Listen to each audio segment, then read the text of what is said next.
Estos son los israelitas de la antigüedad. Guerreros implacables descritos en la Biblia como soldados de Dios.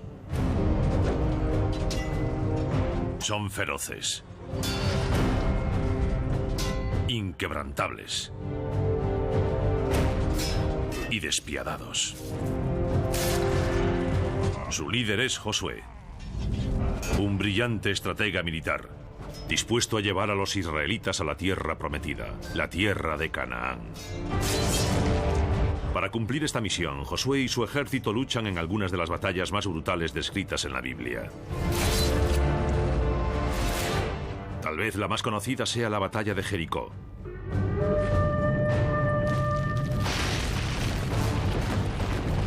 Una intrincada historia de espionaje, guerra psicológica y exterminio de toda una población.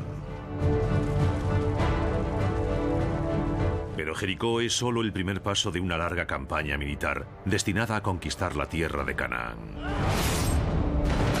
Una campaña repleta de sangre y masacres.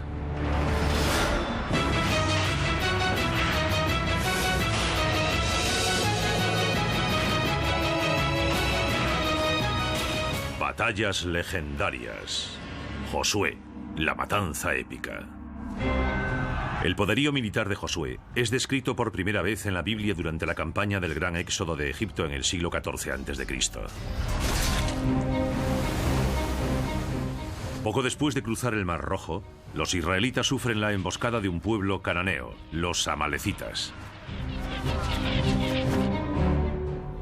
Moisés es el líder de Israel. Escoge a su guerrero más implacable, el joven Josué, para ser el comandante de la campaña. Josué combate con brillantez y lleva a los israelitas a la victoria.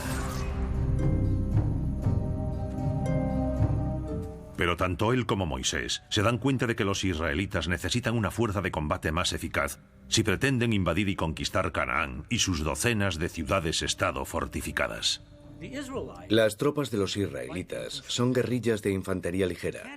No pueden combatir en llanuras abiertas. Los cananeos tienen carros y los derrotarían con facilidad. Así que permanecen 40 años en el desierto preparando un poderoso ejército. Josué está impaciente por invadir Canaán, pero acepta los sabios consejos de Moisés, que cree que los israelitas deben permanecer más tiempo en el desierto para preparar un nuevo y mayor ejército. Después de 40 años, su ejército ha alcanzado los 8.000 soldados. Ahora ha llegado el momento. El primer paso es dejar su campamento de Cades Barnea. Pero las ciudades amuralladas cananeas bloquean la ruta hacia el norte. Moisés y Josué conducen a unos 35.000 hombres, mujeres y niños hacia el sur, y después hacia el este, hacia el valle del Jordán. Los israelitas cruzan pacíficamente la tierra de los edomitas y los moabitas, pero no tardan en encontrar una tribu hostil que se niega a dejarlos pasar. Los amonitas. Es la primera prueba del nuevo ejército israelita.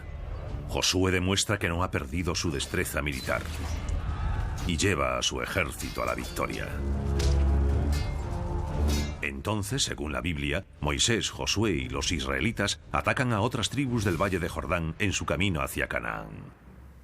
Números 21:33. Se volvieron y subieron camino de Basán. Og, rey de Basán, le salió al encuentro con todo su pueblo y les presentó batalla. Lo derrotaron a él, a sus hijos y a todo su pueblo, sin dejar escapar a nadie. ¿Había necesidad de semejante brutalidad? La respuesta es bastante simple desde una perspectiva militar. Los israelitas no tienen intención de establecerse en el Valle del Jordán. Su intención es trasladar su ejército hasta la frontera de Canaán para que la zona que bordea el río Jordán se convierta en un punto de partida estratégico para el futuro ataque de Canaán. No se pueden dejar importantes fuerzas hostiles en la retaguardia. La Biblia nos dice que Moisés muere antes de llegar a la tierra prometida, y Dios elige a Josué para liderar a los israelitas. Hasta el momento han necesitado 40 años y miles de muertos para llegar hasta donde están. Pero saber lo que ha vivido Josué nos permite comprender mejor lo que ocurrirá a continuación, ya que por difícil que todo haya sido hasta ahora, la siguiente etapa hacia Canaán será aún más sangrienta. Ahora Josué es el único líder y desarrolla una estrategia para conquistar Canaán. Necesita controlar la cadena montañosa que recorre el centro del país. Una vez en las montañas, no solo controla todos los pasos que comunican el país, además evita el contraataque de los carros de los ejércitos cananeos, ya que los ejércitos israelitas se componen básicamente de infantería ligera. El ejército israelita está perfectamente adaptado para las tácticas de hostigamiento en entornos accidentados e intentarán aprovecharlo. Josué reúne a sus 8.000 soldados y anuncia la ubicación de su primer objetivo. Se trata de una de las ciudades más antiguas del mundo, la legendaria ciudad de Jericó. Josué atacó Jericó como primer paso de los israelitas en una guerra de exterminio. Los israelitas no tienen intención de establecerse en Canaán mientras haya otros pueblos allí. Su intención es atacar sus ciudades, expulsarlos y sustituirlos con su población. Jericó es bastante pequeña y su población y sus defensas son escasas. Pero Jericó dispone de su famosa muralla, 2 muros concéntricos con una separación de 3,5 metros entre ambos. Según se cree, mide unos 9 metros de altura y 1,3 kilómetros de circunferencia. Parte de la población de Jericó vive entre ambos muros. Comprender la distribución de Jericó es crucial para lograr invadir la ciudad. No se limita a avanzar con su ejército. Como cualquier buen comandante, estudia el objetivo y para ello envía 2 espías a la ciudad de Jericó para comprobar sus defensas y ver cuál es su situación. Es la primera vez que lleva su ejército hasta Canaán. Lo único que no puede permitirse es una derrota o un fiasco colosal. Quiere asegurarse de que logrará una victoria aplastante. Los espías entran a hurtadillas en Jericó y se dirigen a un burdel. Es una decisión astuta.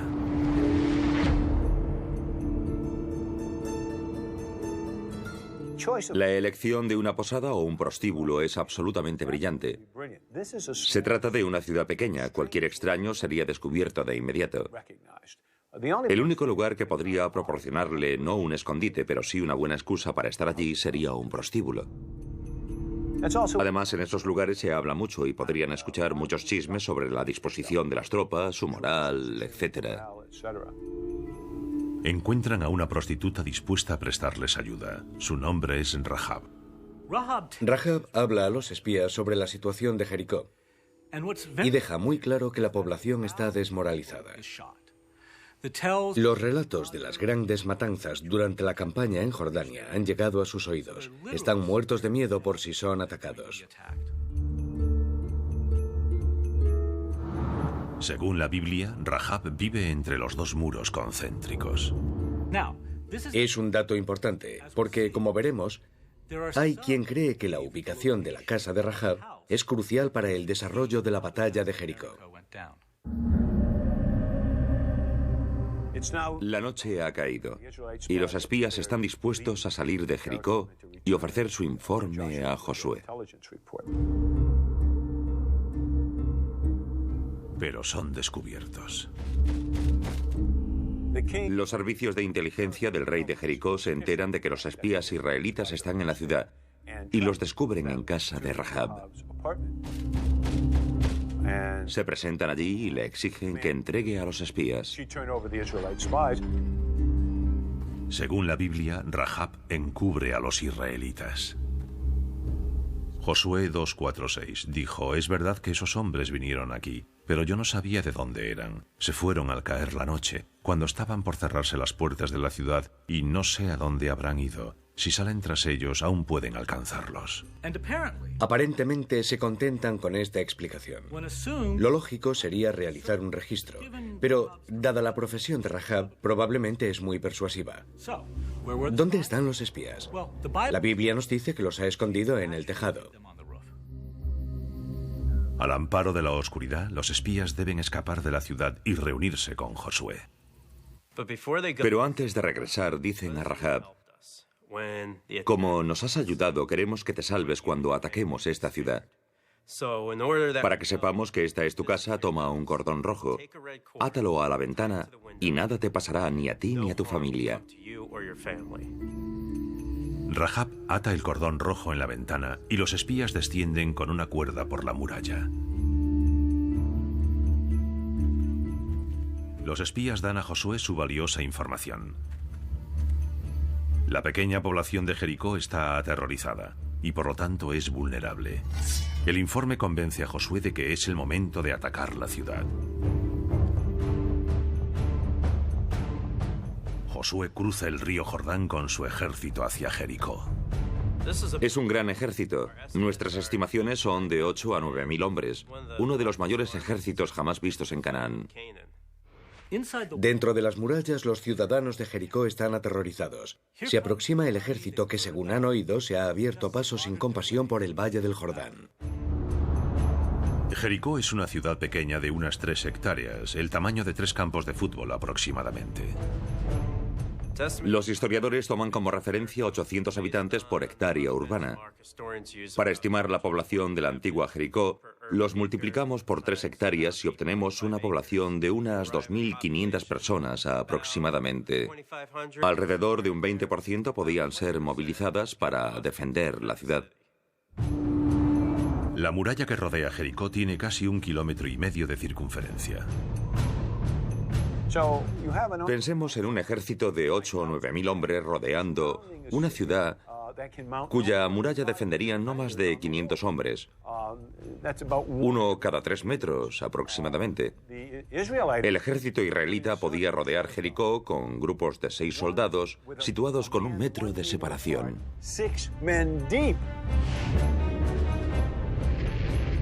Pero ese enorme ejército no ataca. Josué hace que sus soldados marchen alrededor de Jericó durante 6 días. La descripción bíblica del plan parece absurda a primera vista.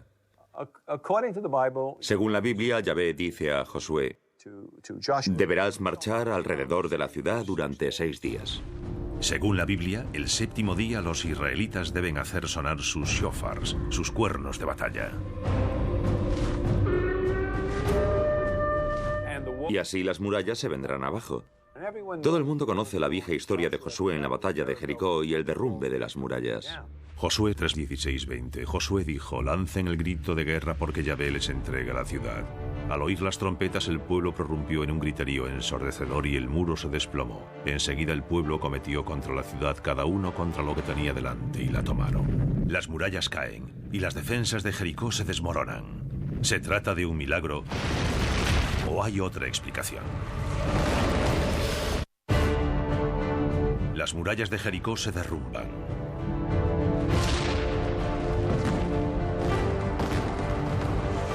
Josué y los israelitas obtienen su primera victoria en Canaán.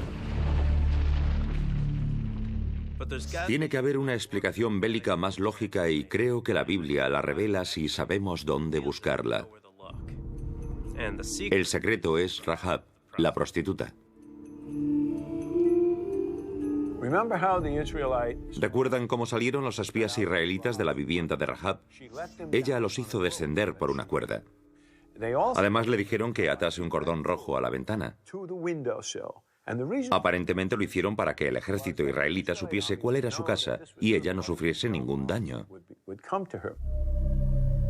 Pero obviamente, una vez dentro de las murallas de la ciudad, los soldados israelitas no podrían ver una señal visible solo desde el exterior. Debemos preguntarnos qué significa un cordón rojo colgado de una ventana a 2 o 3 pisos de altura en la muralla. Creo que esa es la respuesta a cómo se derrumbaron las murallas.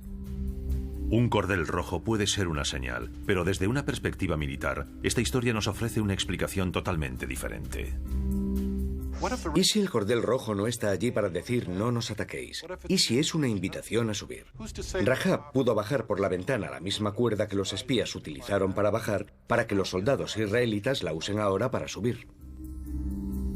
El ejército israelita crea la distracción perfecta haciendo que los soldados recorran el perímetro de la ciudad haciendo sonar sus cuernos de batalla. En medio de aquel estruendo sería sencillo que 8, 10 o 12 hombres subiesen a la vez por la cuerda. Utilizarían el cordel rojo para saber dónde estaba la casa de Rahab y se ocultarían en ella o en el techo.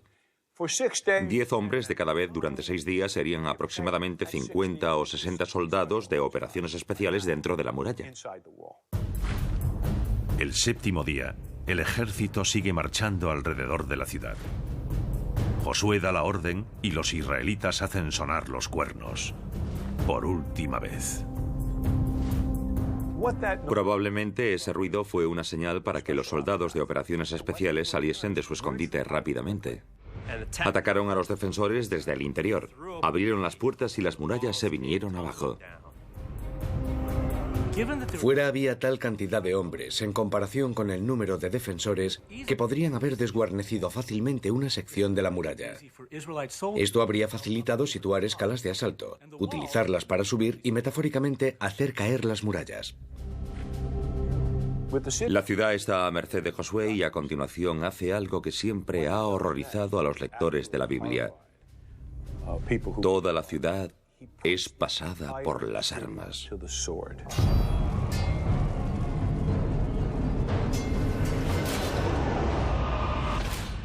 El término hebreo es Kol ha-Nesema. Entrar en la ciudad y matar todo lo que respire. Se desata una masacre cuerpo a cuerpo.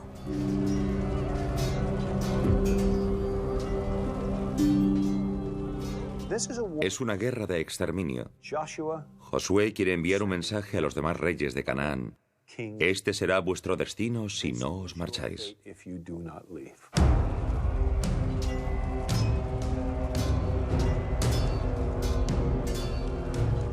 Matan a todos los hombres, mujeres, niños.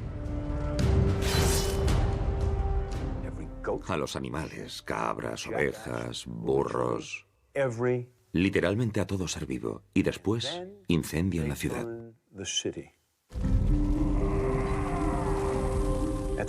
La pobre gente de Jericó tuvo que enfrentarse a un destino realmente horrible.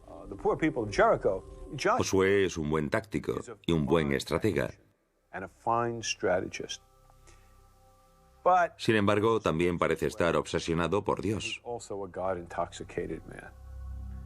Está dispuesto a hacer sufrir semejante horror a una población totalmente inocente, no solo para lograr sus objetivos militares, sino tal vez para cumplir la promesa de Yahvé.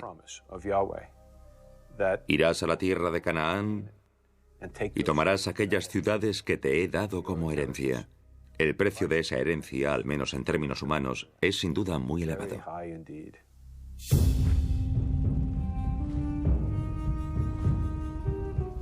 Pero el derramamiento de sangre no ha hecho más que empezar. El motivo de Josué para destruir Jericó fue principalmente psicológico. Su siguiente objetivo será estratégico. La ciudad de Betel, a unos 16 kilómetros al norte de la Jerusalén actual, controla un paso clave hacia las montañas. Desde aquí, Josué puede comenzar a controlar la región montañosa de Canaán. Betel es uno de los pocos lugares de las montañas donde puede establecerse un ejército invasor. Por tanto, necesitan conquistar ese paso antes de que Josué pueda llevar a cabo el resto de su estrategia, ya que así podrán atacar las montañas avanzando en ambas direcciones y neutralizar todas las ciudades-estado cananeas. Antes de ordenar el avance de sus 8.000 soldados, Josué envía un pequeño grupo de reconocimiento a Betel. En su camino encuentran las ruinas de una ciudad llamada Ai. Unos 1000 años antes, Ai había sido una ciudad muy fortificada, pero en la época de Josué son solo ruinas. Pero esas ruinas desempeñarán un papel importante en la siguiente fase de la conquista de Josué. El grupo de reconocimiento de Josué informa de que Betel y Ai serán fáciles de derrotar. Le aconsejan no enviar todo el ejército hacia las ruinas, porque no tendría mucho sentido. Josué confía en esa información y envía solo unos 600 hombres a Ai. No sospecha que el ejército betelita se esconde en las ruinas. En Ai, Josué comete uno de sus escasos errores. La función de un grupo de reconocimiento es informar de la situación sobre el terreno, no hacer sugerencias operativas. Mientras el resto del pelotón permanece fuera, un pequeño grupo de reconocimiento entra en las ruinas.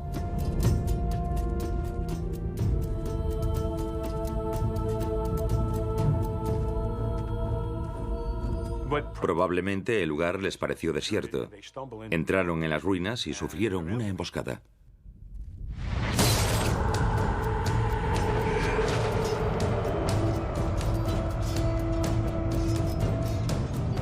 La mayor parte del grupo de reconocimiento es masacrado.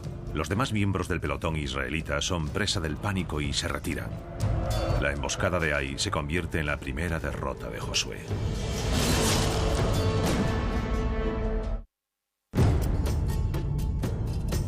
La victoria de Josué en Jericó es deslucida por su derrota en Ai, la primera que sufren los israelitas desde que invadieron Canaán.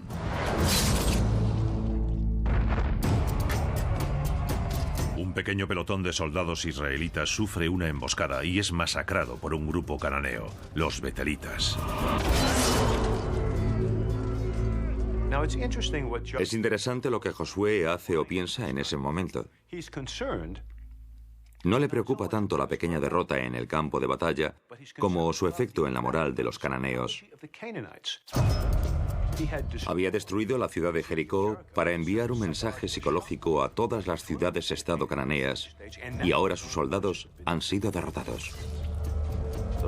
La Biblia nos dice que su mayor preocupación es haber perdido esa ventaja psicológica y para compensarla decide pasar rápidamente al ataque. A la mañana siguiente, Josué moviliza a los 8.000 hombres de su ejército y los dirige hacia Ai. El ejército de Josué tarda la mayor parte del día en llegar hasta Ai. Llegan al atardecer y se colocan detrás de unas colinas al este de las ruinas. Entre el ejército de Josué y Ai se encuentra un valle poco profundo. Josué establece el campamento de los israelitas fuera del campo de visión de los betelitas. Después de examinar las ruinas, comprende la emboscada sufrida por sus hombres. Las ruinas de Ai forman un campo de batalla caótico. 5 hectáreas de escombros rodeadas por un muro caído, una mezcla de cascotes y edificios derrumbados, el terreno perfecto para una emboscada. Ai debió tener el mismo aspecto que la ciudad de Faluya después de la entrada de los marines. Ofrece la ventaja táctica de poder desplegar las tropas, aunque sea un pequeño número, en un entorno urbano que permite aprovechar esos escombros. Así el adversario no puede aprovechar su superioridad numérica como haría en campo abierto. Ha de hacer pasar sus tropas por cuellos de botella propicios para el combate cuerpo a cuerpo. Josué pone en marcha un nuevo plan que demostrará su brillantez táctica. Un engaño que hará que los betelitas cometan un grave error. Evalúa inmediatamente la situación. Los soldados que están en Ai son probablemente el grueso de las tropas de Betel, pero no todo su ejército. Por tanto, si decide atacar las ruinas, tendrá que dejar un flanco o incluso la retaguardia expuestos al posible avance de una columna de apoyo desde Betel. En lugar de atacar a los betelitas en las ruinas, Josué sitúa parte de sus tropas en la llanura, desafiando a los betelitas a luchar en campo abierto. Pero solo utiliza 1000 de sus soldados. Imaginemos al comandante betelita diciendo: la amenaza israelita ha sido exagerada por causa del sitio de Jericó. ¿Esto es todo lo que pueden hacer? Podemos encargarnos de ellos. Lo que el comandante betelita no sabe es que Josué ha situado varios miles de soldados ocultos tras las colinas. También ha ocultado algunos miles de soldados de operaciones especiales al otro lado de Betel.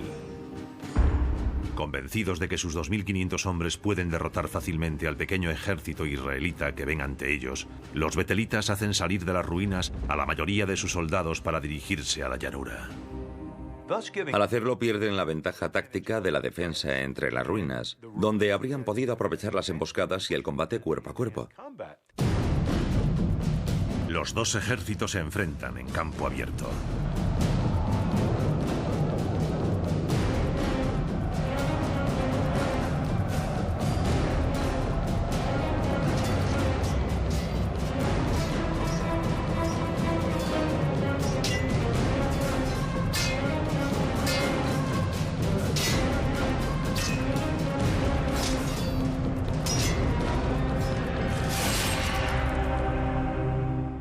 Es una batalla con sangre, rostros y miradas frente a frente.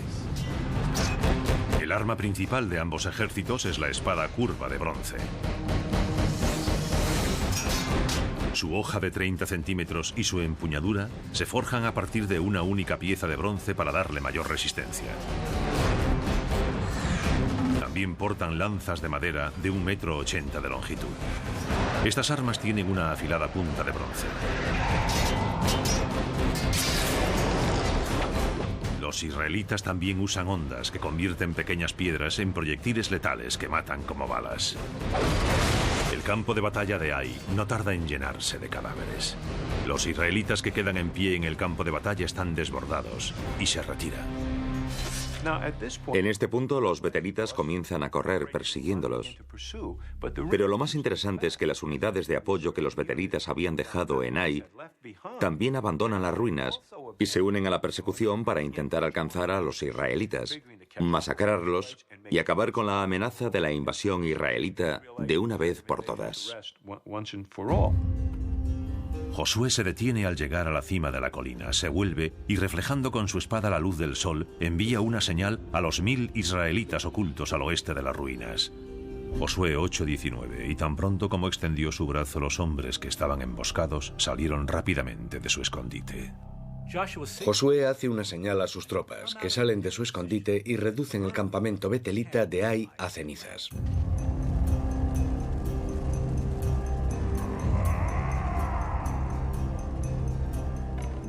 Ahora los betelitas están en campo abierto. Miran hacia su retaguardia y ven su campamento en llamas. Entonces se dan cuenta de que sus enemigos también están detrás de ellos. Pero Josué aún no ha terminado. Hace otra señal al grueso de su ejército, unos 5000 soldados. Han estado esperando tras la montaña. Imaginen el terror de los soldados betelitas al ver aparecer de repente aquella masa de enemigos. 4 o 5000 que habían permanecido ocultos hasta entonces. Las tropas de Josué dan media vuelta entonces, se reagrupan y empiezan a atacar colina abajo. Los betelitas están atrapados entre dos flancos. Los israelitas los triplican en número y los betelitas son masacrados.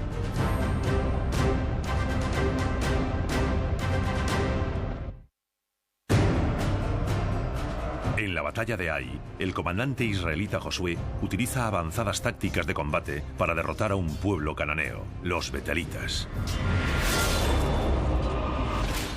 Lo que Josué hace en Ai es ir de farol. Esconde sus bazas, consigue que su oponente se lo juegue todo y después muestra su verdadera fuerza.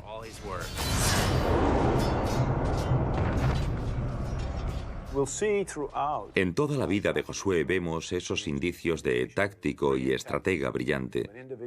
Un individuo con una gran comprensión de la realidad bélica.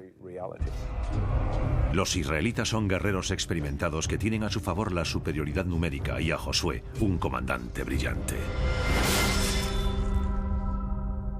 El resultado es una masacre absoluta. Rodean con facilidad a los betelitas y los masacran. Josué ordena exterminarlos a todos y de nuevo vemos lo que pretende. Es una historia muy cruel, pero Josué tiene un doble propósito. En primer lugar, pretende recuperar la ventaja psicológica aterrorizando a los restantes reyes cananeos. En segundo lugar, no puede permitir que queden fuerzas betelitas detrás de su línea de comunicación. Todos deben de morir, y eso es lo que ocurre. Y eso incluye al rey betelita, que es capturado con vida. Josué ordena a sus hombres llevar al rey a las puertas de Betel, donde es ahorcado. Josué 8:29. Al rey de Ai lo hizo colgar de un árbol hasta la tarde. Con su rey ejecutado públicamente y su ejército destruido, la estratégica ciudad de Betel se rinde. La brillante táctica de Josué realmente destaca en la batalla de Ai. Si se hubiera presentado con todo su ejército frente a la ciudad, los betelitas nunca habrían salido ni combatido en campo abierto. Habrían visto con claridad que no tenían ninguna posibilidad. Se habrían encastillado en la ciudad y Josué se habría enfrentado a una larga y lenta batalla de desgaste. Y eso es algo que Josué no se puede permitir. No puede permitirse perder tiempo o tropas. Por tanto, Josué ha recuperado la iniciativa estratégica y táctica. Ha destruido Jericó. Ha conseguido que su ejército tome la llanura y el paso hacia la zona montañosa que cruza longitudinalmente Israel. Y además, ha recuperado la ventaja psicológica. Una vez más, ha logrado atemorizar a los reyes cananeos cuyos reinos custodian las montañas, que son el principal objetivo estratégico de las operaciones militares de Josué. El siguiente movimiento de Josué es diplomático. Convence a las tribus cananeas de las montañas para que se unan a los israelitas como aliados. Estas tribus tienen tropas muy similares a las de los israelitas y son ajenas a la influencia de las ciudades-estado cananeas. Esto le proporciona una ventaja militar enorme. En primer lugar, ahora puede moverse a lo largo de las montañas, al menos hacia el norte, sin tener que preocuparse por estas tribus, ya que ahora son aliados. En segundo lugar, facilitan su logística. Pueden proporcionarle suministros, tienen cultivos y animales a los que puede recurrir. No tienen el compromiso de proteger los estados cananeos, así que se unen al ejército de Josué como mercenarios. Utilizando datos de población, podemos estimar que el ejército de Josué en Jericó constaba de unos 8.000 hombres. La Biblia no nos dice con cuántos hombres más cuenta ahora. Es probable que entre 3 y 4.000. Por lo tanto, se trataría de un ejército de unos 12.000 soldados. Con su ejército reforzado, Josué se dirige hacia su próximo objetivo, Gabaón, una ciudad amurallada estratégicamente situada en las montañas. Gabaón controla un paso crucial entre el este y el oeste y una importante ruta comercial entre el norte y el sur. Aquí es donde Josué saca partido de su ventaja psicológica. Las noticias de las masacres de Jericó y Ai han llegado a Gabaón, pues la Biblia nos dice que sus habitantes estaban aterrorizados. Sugieren a Josué que no hay necesidad de combatir y se prestan a ser sus aliados. El plan de Josué va según lo previsto. Firma un pacto con Gabaón y sus soldados se unen a los israelitas. Juntos cortan importantes rutas comerciales cananeas que cruzan la zona montañosa del centro del país. Los reyes cananeos no pueden tolerar esta situación durante mucho tiempo, por lo que el rey jebuseo de Jerusalén, Adonisedec, envía un mensaje a los otros 5 grandes reyes de la región para que se unan a él contra Gabaón. Los ejércitos de los 5 reyes se reúnen en Gabaón, la rodean y la ponen bajo asedio. Los 5 reyes cananeos comandan una fuerza combinada de casi 15.000 hombres, un poderoso ejército de infantería pesada y carros. Superados en armamento y rodeados, los gabaonitas informan a Josué del asedio.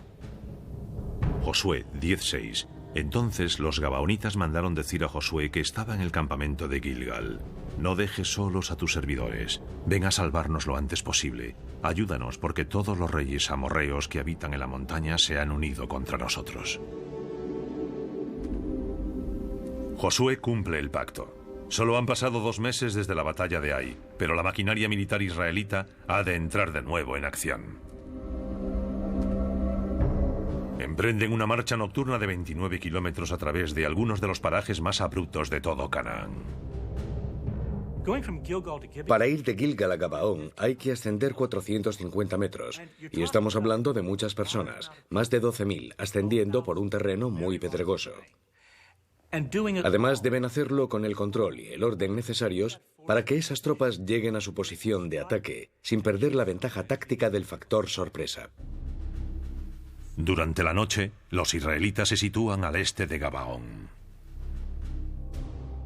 Para entender lo que está pasando, debemos comprender el entorno en que se encuentra Gabaón.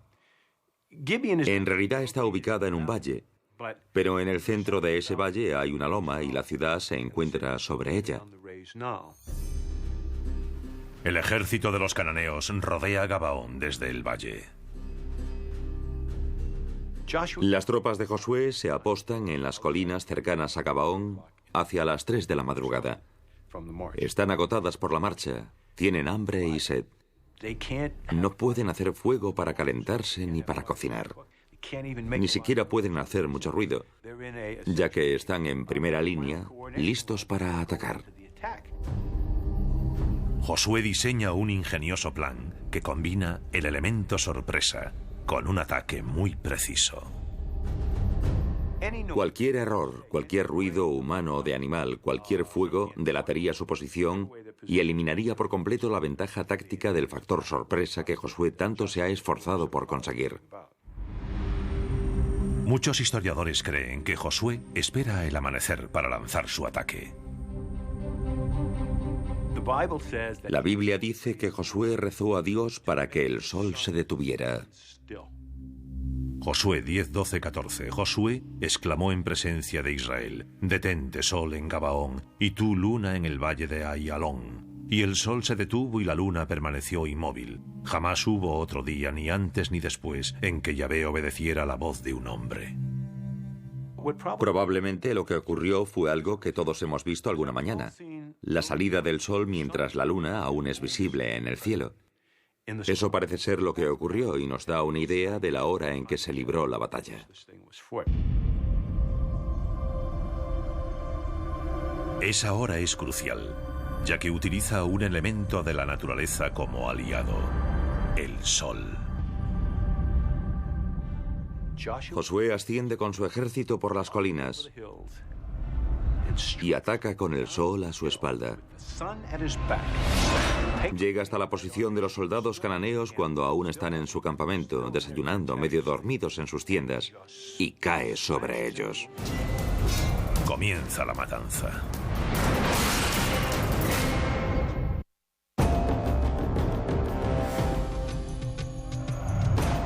Amanece. Josué ataca con el ejército israelita a las tropas cananeas cerca de la ciudad de Gabaón. 12.000 israelitas descienden gritando por una colina a toda velocidad. Imaginen a los soldados cananeos despertando con los gritos de batalla, saliendo como pueden de sus tiendas sin armadura ni armas, alzando la vista e intentando ver algo mientras el sol los ciega. Y lo único que consiguen vislumbrar son las espadas de los israelitas. Los cananeos están desarmados, medio dormidos y cegados temporalmente. Josué ha dejado a su enemigo indefenso.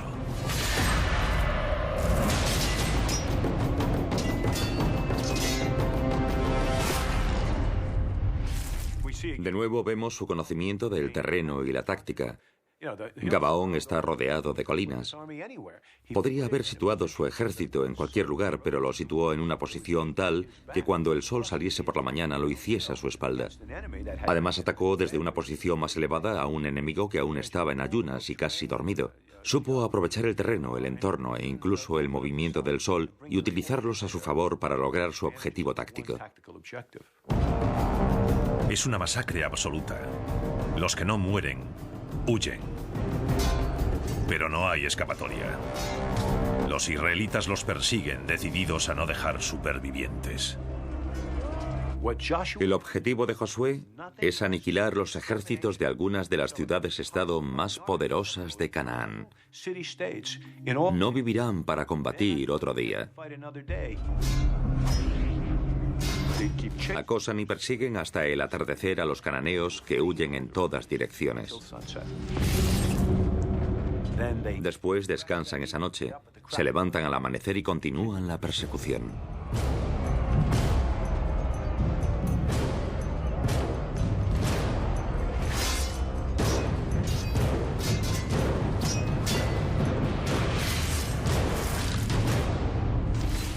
Estamos hablando de un ejército de infantería que recorrió 48 kilómetros en 2 días, combatiendo 2/3 de ese tiempo.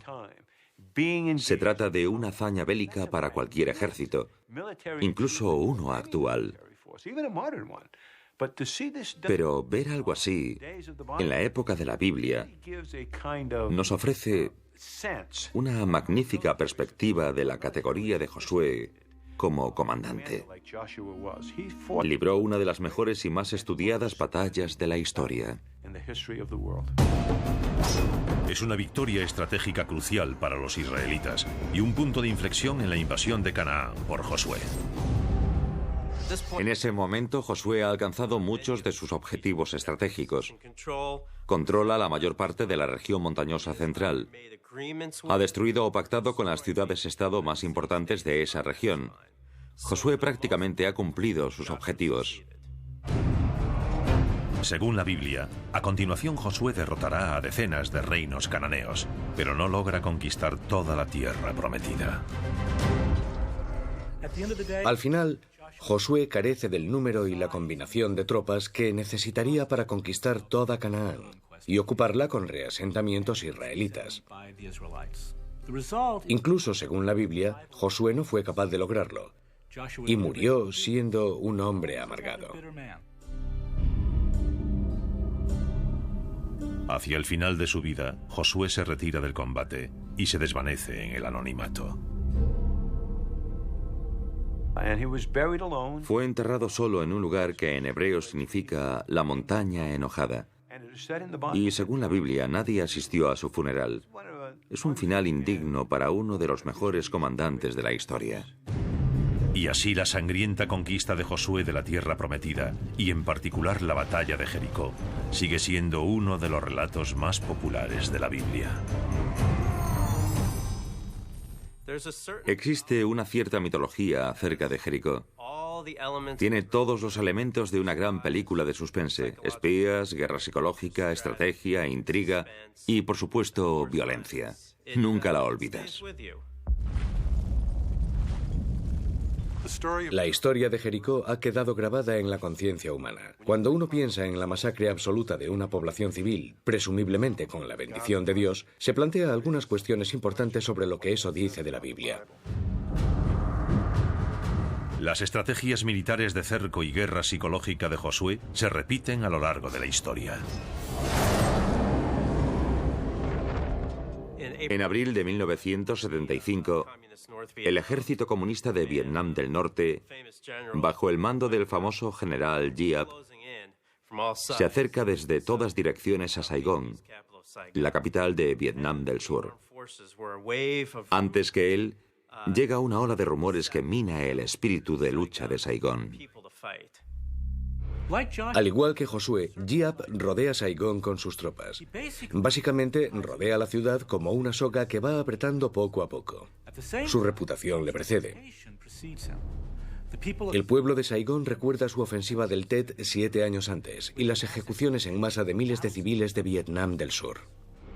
Hay quien dice que en 1975 el Vietcong tenía agentes en Saigón que ayudaron a alimentar rumores sobre los horrores que sufriría la población civil. Personas con las uñas arrancadas y otras formas de tortura realmente horribles. Josué es recordado como el hombre que llevó de nuevo a los israelitas a Canaán, la tierra prometida. Una tierra que sigue empapada en sangre. La antigua Canaán comprende lo que hoy llamamos Israel y los territorios ocupados. La disputa por ese territorio aún no ha terminado. Se sigue derramando sangre. 3.500 años después de la llegada de Josué y los israelitas, a lo que la Biblia considera su hogar, un legado de violencia perdura en la tierra prometida. Dios prometió aquella tierra a los israelitas, pero fue un hombre quien en última instancia condujo a su pueblo hasta allí. Un genio militar astuto y brutal, Josué.